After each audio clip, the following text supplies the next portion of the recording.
অনেক রকম ভর্তাই কিন্তু তোমরা খেয়েছো। আজকে একটা নতুন ধরনের ভর্তা তোমাদের সাথে আমি শেয়ার করব। চলো আজকে দেখে নাও এই ভর্তাটা আমি কিভাবে বানালাম। এটা হচ্ছে টমেটোর ভর্তা।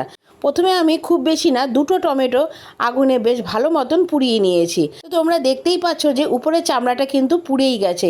এবার উপরের চামড়াটাকে ভালো মতন আমি পরিষ্কার করে নেব। এবার পরিষ্কার করে নিয়ে টমেটোটাকে ভালো মতন হাত দিয়ে একটু চটকে নেব। এবার কড়াইতে কিন্তু সামান্য একটু তেল দিয়ে এই টমেটোটা আমি একদিকে দিয়ে দেবো। এবার এই টমেটোটা হতে হতে কিন্তু আমি আরেকটা কড়াইতে আরেকটা কাজ করে নেব। প্রথমে দেখো এই কড়াইতে আমি টমেটোটা দিয়ে দিয়েছি, তেলটা যেই গরম হয়েছে আমি কিন্তু প্রথমেই টমেটোটা দিয়ে দিয়েছি। এবার টমেটোটা নাড়াচাড়া করার পরে আমি কিন্তু অন্যদিকে আরেকটা কড়াইতে আমি সামান্য সরষা তেল দিয়ে তার মধ্যে কয়েকটা শুকনো লঙ্কা আমি দিয়ে ভালো মতন ভেজে নেব। এবার এই দিকের কড়াইতে আমি দিয়ে দেবো সামান্য নুন আর হলুদ। এবার ওটা হতে হতে আরেক দিকের কড়াইতে লঙ্কাগুলোকে আমি একটু লাল লাল করে ভালো মতন ভেজে তুলে নেব, যাতে এটা ভালো মতন একটু মুচমুচে হয়ে যায়। এবার টমেটোর কড়াইটাতে যখন টমেটোটা প্রায় হয়ে আসবে, ওই কড়াইয়ের মধ্যে টমেটোটা একদিকে সরিয়ে দিয়ে তার মধ্যে কিছুটা তেল দিয়ে দুটো ডিম আমি ফাটিয়ে দিয়ে দেবো কড়াইতে। এবার যখন এটা একটু ভাজা ভাজা হয়ে যাবে তখন টমেটোর সাথে এটা ভালো মতন একটু মিশিয়ে নেব।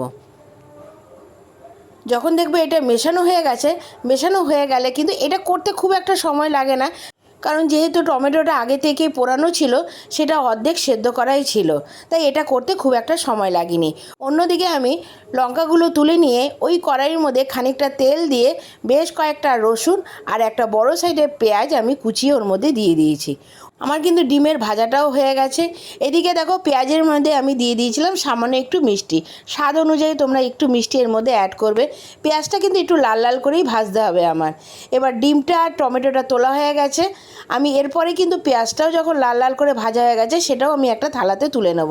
এবার দেখো শুকনো লঙ্কাটাকে ভালো মতন ভেঙে নিয়ে তার সাথে পেঁয়াজ, রসুন আর ডিম আর টমেটোর যে ঝুড়াটা ভালো মতন আমি মেখে নিয়েছি। আর তার মধ্যে দিয়ে দিয়েছিলাম বেশ খানিকটা কুচনো ধনেপাতা। এবার এই সমস্ত জিনিসকে কিন্তু একটু ভালো মতন মেখে নিতে হবে। এটা কিন্তু একদম একটা ভিন্ন ধরনের ভর্তা। তো তোমরা একবার বাড়িতে অবশ্যই একবার ট্রাই করো।